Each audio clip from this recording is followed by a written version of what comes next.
Hey everybody, this is Joseph Pasek of barnburner.ca. Our twice daily Fired Up show is available on 108 platforms, also on the OSG Sports app, available on iOS and Android. Welcome to a special edition of the Ground and Pound MMA show with Giancarlo Aulino and a special guest, Bellator's Jon Fitch, as he prepares for his battle with Canadian Rory MacDonald.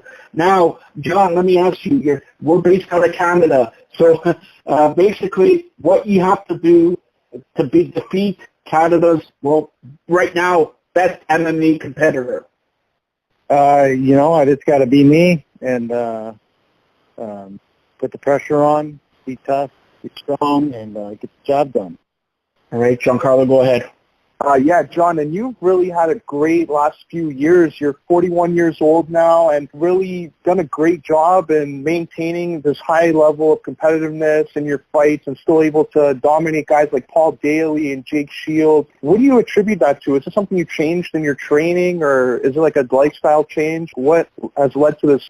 I've always been a hard worker, and I kind of stumbled a little bit because I just had personal issues. I had, money issues, the issues with UFC,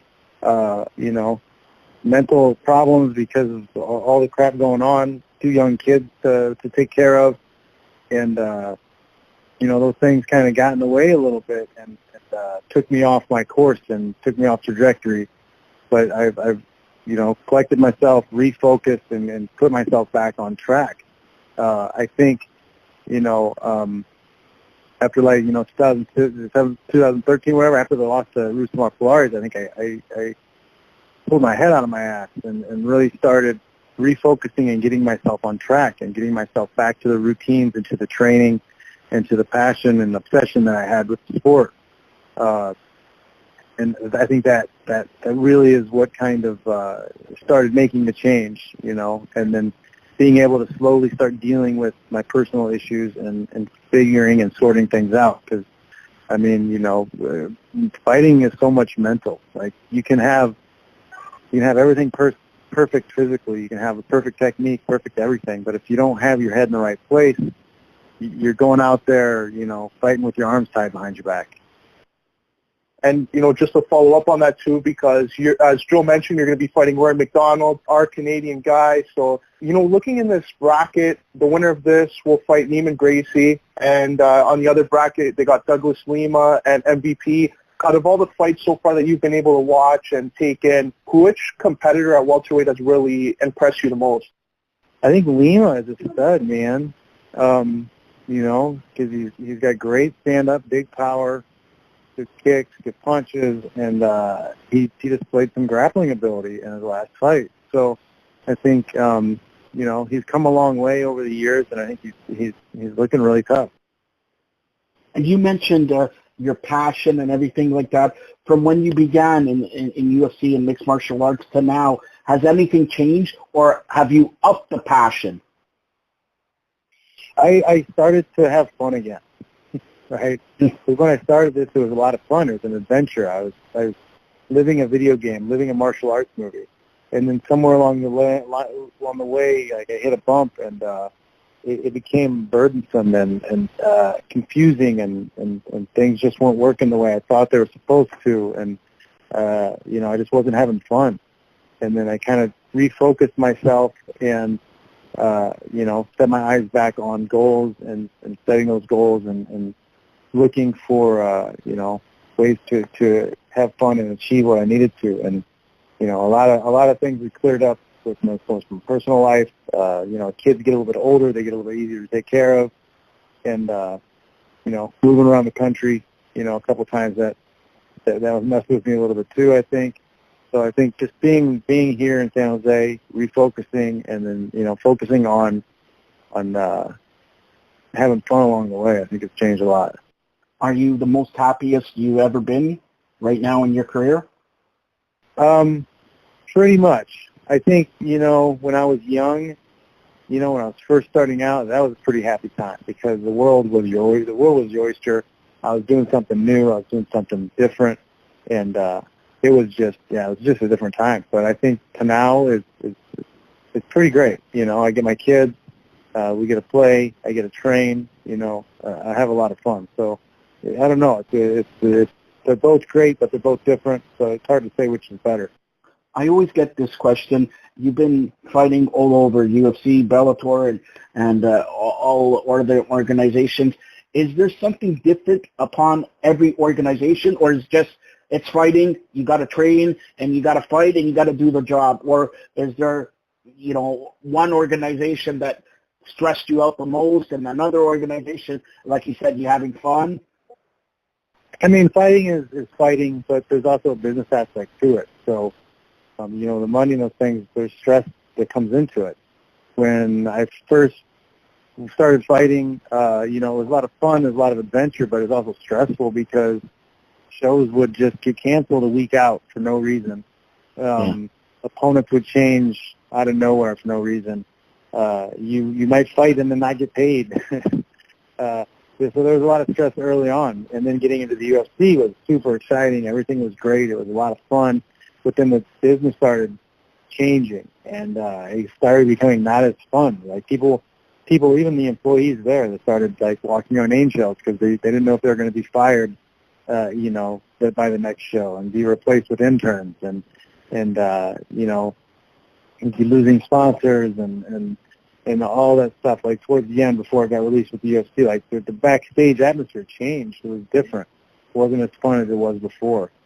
And then, fighting with the World Series of Fighting with PFL, like people were great. The people worked hard. They were awesome. But at the same time, like the promotion wasn't quite there yet. They were still young and still trying to figure things out. So, I was a champ, but like nobody knew I was fighting. I'm like fighting or defending a world title, and people thought I was retired. So they hadn't quite figured out the promotion aspect of it. So that's frustrating too. So the fights were fun, the people we work with were fun, but we make money from being promoted and people knowing and being able to see us and watch us, and we get money from sponsors because people see and know that we're fighting. So then you switch and with Bellator, and they're doing a fantastic job with promotion. I'm getting a lot of feedback. People are knowing that I'm still fighting. I get a fight for a title. I get big name fights. So like that's a real added bonus. When you can get all the little aspects to work together and everything is lining up. Stars are kind of aligning for me. It's a great feeling. One more question before Giancarlo jumps in. Now, if I told you could fight 5 times, 8 times a year, how many times for you would you like to fight in a year? Well, I think that depends on your level of your career and your level of competition.